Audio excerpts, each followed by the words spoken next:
Welcome to Building Codes with Professor Montoya. Today we'll be taking a look at navigating the codes. Navigating the codes can be difficult for the first time through because there are so many of them.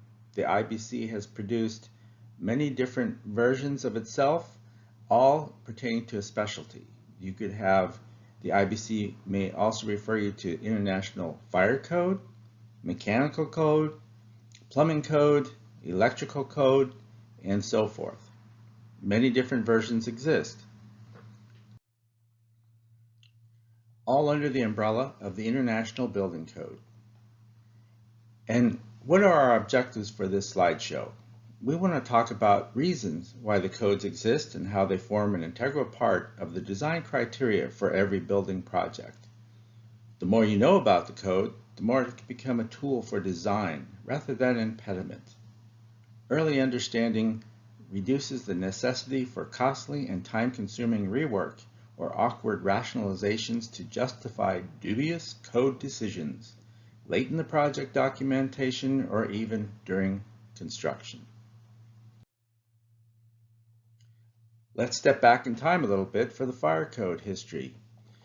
On October 8, 1871, just after 9 o'clock, a fire broke out in a barn behind the home of Patrick O'Leary at 13 De Koven Street. And this fire, started by a cow tipping over a lantern, created the Great Chicago Fire. Chicago developed a building code in 1875 to placate the National Board of Fire Underwriters, the insurance agents who threatened to cut off insurance for businesses after the Great Fire of 1871. So insurance was a driver. There are early code books that can be called three model code agencies, which helped to form the IBC in its latest inception. These three codes were broken up regionally to different parts of the country. The ICBO, west of the Mississippi, the BOCA, north central and northeast, and the Standard Building Code for the southeast. Today exists the IBC in its true form. The International Code Council was formed. This is the group that gets together to decide what codes go in and how they'll be organized. They came up with the IBC in 1994. There's also other things that happened at the same time that are also part of the IBC, which is the International Residential Code, the Americans with Disability Act, and the Federal Civil Rights legislation and the Federal Fair Housing Act. One term we need to keep in mind as we go through this PowerPoint is the authority having jurisdiction, the AHJ. This means that it's an organization, office, or an individual responsible for enforcing the minimum requirements of codes, standards, and permits for approving equipment, materials, and installations, or a procedure within its jurisdiction. Sometimes the authority having jurisdiction, there are overlapping or duplicity of jurisdictions. The AHJ, it can become a federal, state, or local or regional department, or the individual. And here they are: the fire chief, the fire marshal, chief of fire prevention bureau, the labor department, the health department, the building official, the electric inspector, and others having such authority. There are specialized codes that the AHJs may refer to, and the biggest one among them is the Life Safety Code, known as NFPA 101. This is published by the National Fire Protection Association. This code serves as a basis for the egress portion of other model codes. Fire codes are typically considered maintenance codes. They are intended to provide for the public safety and daily operation of a structure. It is imperative to determine first which codes and standards are to be enforced for a project and by which agency. The key takeaway from this slide is that maintenance is the daily operation of a structure. There's a legal basis for the codes, standard of care and priorities. The model codes have no force of law until themselves. Only after being adopted by a governmental agency do they become enforceable under the police powers of the state, county, or city. Determine what kinds of construction require the application of code. Some remodeling work is exempt from code regulations, and this you would go to the code book. Here is a gold nugget depicted in this vector drawing. Codes are legally and ethically considered to be the minimum criteria to be met. Likewise, here's another gem gold nugget. The basis for building code development is the safeguarding of the public while having a strong component of property protection. The Florida Building Code has in its A101 statement of intent, the purpose of this code is to establish a minimum requirements to provide a reasonable level of safety, public health, general welfare through structural strength, means of egress, facilities, stability, sanitation, adequate light and ventilation. Energy conservation is included, and safety of life and property from fire and other hazards that attribute to the built environment, to provide a reasonable level of safety to firefighters, emergency responders during emergency operations. At the present condition, the IBC is mostly a prescriptive in nature. There are two types of codes, performance and prescriptive codes. It is developed to mitigate concerns by creating specific and prescribed responses to problems that have been identified. So think about this. Prescriptive are things that have been written down and known, and performance are things that are not known. New building types, new building assemblies are not known and have to be tested. Regular standard building types, brick walls, concrete walls, are known, and they can go refer to prescriptive codes. Performance codes work a little different because they have to be proven. They have to be tested. The word performance refers to the problem definition and to setting parameters for deciding if a solution solves a problem. For instance, the building shall allow all of its prospective occupants to safely leave the building in case of a fire. The language of modern performance-based codes is an objective-based one.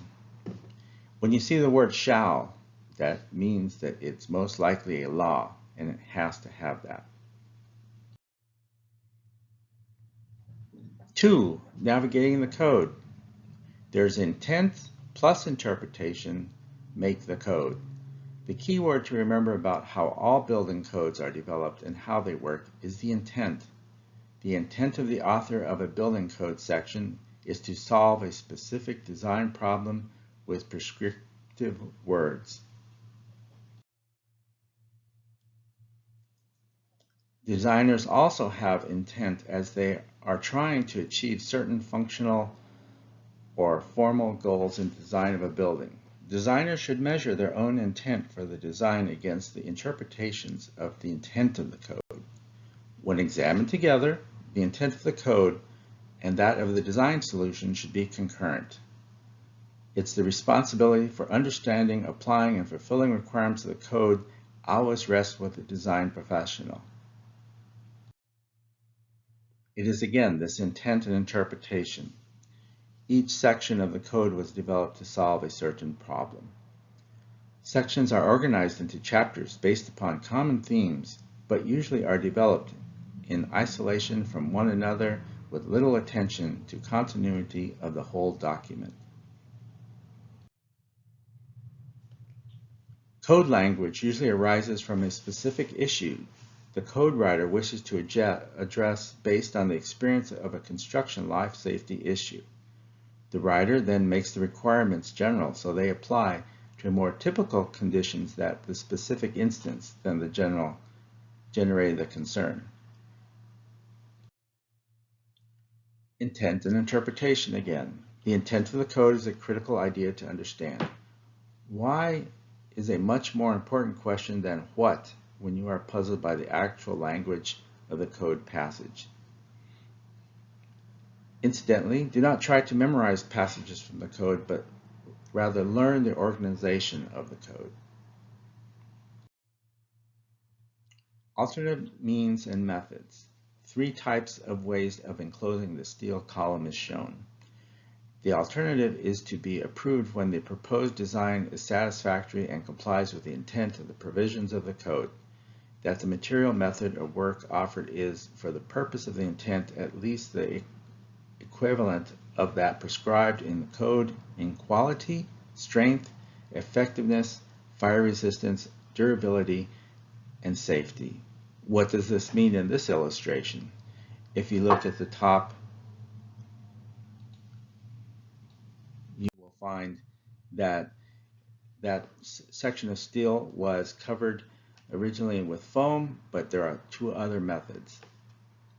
It creates these large alternative means and methods description of what it means. You need to have research reports.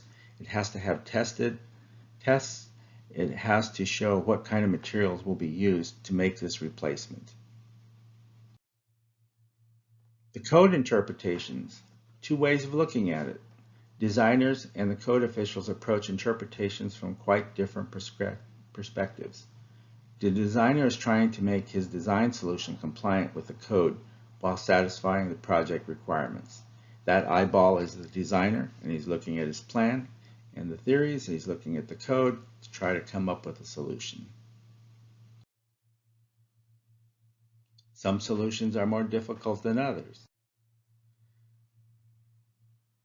The AHG examines the solution for compliance, so they're doing the same thing, and they're trying to reconcile what did the designer come up with, and does it match the code? So they're trying to read what the designer has come up with. When differences occur, the designer and the AHJ get into a meeting to reconcile the intent and the design solution and the intent of the code. So they talk it over. When the documenting code interpretation, so once that discussion has happened, there may or may not be one, but every project should receive a detailed code analysis that is recorded as a permanent part of the permanent documents. All code interpretations and citations should have a reference to the code sections in order to allow retracing steps in the code analysis. On your plans, you'll have the site plan, floor plan, detail egress requirements, exit discharge paths, exit quantities, and locations labeled on your plan. Here's the procedure for using the code. I mention this quite often. It's the procedure of A101. The first thing you want to do, classify the building according to occupancy type, construction, location of the property, floor area, height, and number of stories. Review the building for conformity with occupancy requirements. Then, 3, review the building for conformity to the type of construction requirements. Then 4, review the building for conformity with egress requirements. Then 5, review the building for other detailed code requirements. And finally 6, review the building for conformity with structural engineering regulations and requirements of materials of construction. Using the code, these 6 items are really the basis of the next weeks we'll spend together in this class discussing. This is the end of this PowerPoint. Thank you for listening.